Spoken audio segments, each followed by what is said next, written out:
Elhamdülillahi Rabbil alemin. Vessalatu vesselamu ala eşrefil enbiyai vel mursalin. Nebiyyina Muhammedin ve ala alihi ve sahbihi və mən təbiəhum bi ihsanin ilə yevmiddin əmmə ba'd. Deməli, qardaşlar, Uca Allahın müvəffəqiyyəti ilə Umdatul Əhkəm kitabını oxumağa davam edirik. Yəni, şərhini daha doğrusu Şeyx Abdurrahman Əs-Sadi Rahiməhullahın şərhi ilə. Biz namaz babındayıq indi. Buyurur ki, Şeyx Əl-Hədisus Səbi' 7-ci hədis. Ümumən isə oxuduğumuz hədislərin 50-cisidir. Bu babda, bu bölümdə isə 7-ci hədisdir. Deyir ki, Ayşə radiyallahu anhə deyir ki, Ənən Nəbiyyə sallallahu aleyhi və səlləm qal. Peyğəmbər sallallahu aleyhi və səlləm belə dedi. İzə uqimətis saləh və hədərəl-əşə fəbdəu bil-əşə. Namaza iqamə verilər və eyni zamanda da artıq yemək gətirilmiş olarsa, axşam yeməyi gətirilmiş olarsa, siz yeməkdən başlayın. Yəni, birinci yeməyi önə verin. Bu hədisi İmam Buxari Rahiməhullah rəvayət edib 5465-ci hədisdir. İmam Muslim rəvayət edib 558-ci hədis. Və İbn Ömər radiyallahu anhumadan da elə eyni bu cür ləfzlə, yəni hədis gəlib. O da Buxari Rahiməhullah rəvayət edib 674, Muslim rəvayət edib 559-cu hədis. Yəni ki, eynən bu cür hədis. İndi oxuduğumuz Ayşə radiyallahu anhədən idi. İbn Ömərdən də gəlib eyni cür. Ayşə anamızdan gələn həmçinin Muslimdə keçən rəvayətdə gəlir ki, Qalət Ayşə radiyallahu anhə deyir ki, Səmi'tu Rasulullah sallallahu aleyhi və səlləm yəqul. Eşitdim ki, Peyğəmbər sallallahu aleyhi və səlləm belə dedi. Lə salətə bi hədaratit ta'am. Yəni, yemək gətirildiyi zaman namaz yoxdur. Və lə və huvə yudafi'uhul əxbətən. Və həmçinin o, kiçik və böyük bayrını sıxıb saxlayaraq, yəni ki, bu halda da namaz yoxdur. Bu hədis də Muslim rəvayət edib 560-cı hədisdir. Ayşə radiyallahu anhanın birinci rəvayət elədiyi hədisə gəldikdə, yəni deyir, namaza iqamə verirlər və sizin yeməyiniz də artıq hazır olarsa, gətirilərsə, bu zaman deyir, yeməkdən başlayın. Yəni, burada da bilə aşağı keçir, yəni axşam yeməyindən gedir. Axşam yeməyi, yəni bütün yeməklər də buraya daxildir. Yəni, burada hədisdə axşam yeməyi keçir. Birinci yeməkdən başlamaqdakı deyir, məqsəd odur ki, və həmçinin burada deyir, şərt olmalıdır ki, yəni istəyir. Amma məsələn, yemək gətirir, bu da acdır, düzdür, yemək gətirilib, sən də acsan, yemək istəyirsən və namaz vaxtı oldu, namaza iqamə edilir, sən bu zaman yeməyi önə çəkirsən. Burada deyir, yəni yeməyi namazdan üstün tutmağın deyil bu. Yeməyi namazdan üstün tutduğun üçün belə eləmirsən. Əksinə, namazı kamil bir şəkildə rahat qıla biləsən deyənə bunu eləyirsən. Belə eləyirsən ki, namazda fikrin yeməkdə qalmasın.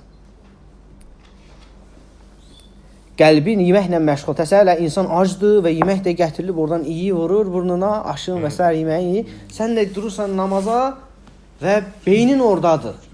Ürəyin oradadır. Çünki qarnı acdaq insanın. Və buradakı məsələ odur yəni. Sən o yeməyi önə verirsən ki, namazı rahat qıla biləsən. Bax, namazı kamil şəkildə qıla biləsən deyənə.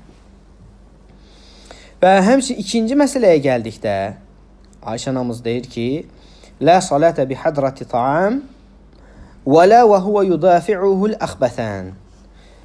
Yəni, yemək gətirildiyi zaman namaz yoxdur və həmçinin o, böyük və kiçik bayrını sıxıb saxlayıb, o cür namaz qılması yoxdur. Bu nədir?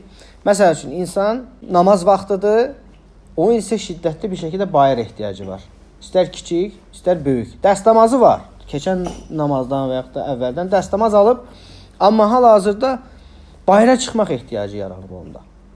Su başına çıxmalıdır və yaxud da ki, böyük bayıra çıxmalıdır. Bu halda deyir, onun namazını, yəni o halda qılması doğru deyil. İnsan sıxır, saxlayır özünü və o halda namaz qılır. Yəni, indi şübhəsiz ki, burada əgər o cür qılarsa, bəziləri deyib namazı doğru deyil, amma səhih odur ki, namazı doğrudur, amma məhkruha girir. Məhkruh bir əməl eləmiş olur. Bəyənilməyən bir iş görmüş olur. Çünki sənin namazın da əsas önəmli. Sən namazına əhəmiyyət verməlisən. Bəli, illə odur ki, sən namazda sıxıla fikrin orada qalmasın. Səni narahat eləmir, namazda rahat olasan. Amma sən özünü rahatlamasan bu namazdan qabaq, Bu sıxıntı ilə getsən, sən namazı necə qıldın heç bilməyəsən. Namazın o ruhunu sən hiss eləməyəsən. Və belə olanda da namazdan belə deyək ki, payın az olur.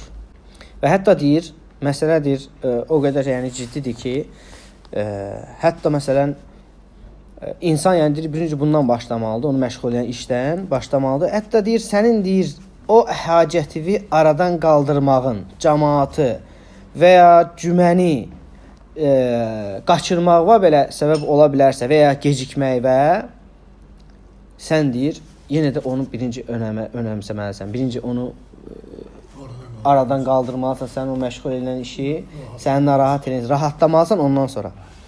Çünki deyir, bu halda sənin namazı rahat bir halda qılmağın cəmaat namazında məşğul halda qılmağından üstündür. Təsəvvür etsən, cəmaat namazına çatdırıram deyib, o sıxışıq halda gəlib qılmırsan, heç cəmaat namazının heç, belə deyək ki, o şeyini də tuta bilmirsən. Fikrin o sıxıntıdadır. Bir də var ki, sən baxmayaraq ki, cəmaat namazına gəlmirsən, məsələn, şübhəsiz ki, sənin niyyəti və Allah bilir. Birdən-birə sıxıntı gəldi. Sən neysən, gəlirsən, birinci rahatlayırsan. Birinci rahatlayırsan, namaza da nə çatdın, gəlirsən onu qılırsan. Çatanmasan da yenə də üzürlüsən, yəni sən bu məsələdə. Çünki sən ora nəyə görə getdin? Namazıva görə. Namazı rahat bir şəkildə qılasan belə. Yəni namazı sən üstün tutmusan burada əslində. Muhammed namazın üstün tutulmasıdır. Bəli. Bu hədis bu qədər. Deməli, burada məsələ nədir? Əgər yemək qoyularsa, sən o yeməkdən az da olsa ye, sonra namaza başla. Və yaxud da ki, namaz öz aramızda qılınırsa, məsələn, tutaq ki, biz burada namaz qılacağıq indi, birdən yemək gətirildi, bir nəfər də orada iqamə verirdi. Sən qardaş, yaxşı, gəl gözlə, bir loxma yeyək, sonra yenə durub namazımızı qılarıq. Yəni, yeməyi önə çəkirsən ki, yəni, insanların qəlbi yeməkdə qalmaz. Bəli, elə burada sırf iqamədən gedir söhbət. Namaza iqamə verilir və sən neysən, yeməyi qoymursan. Bəli, ehtiyacın qədər oradan yeyirsən. Burada bir məsələ var. Bax, bir var ki, yüngülvari ehtiyac. Sən bilirsən ki, məsəl üçün, bayıra getsən, nəsə gələcək. Bu söhbət burada ondan getmir. Burada söhbət ondan gəlir ki, sən sıxıntıdasan. Sən sıxıntıdasan və sən onu sıxıb saxlayırsan, zorla saxlayırsan.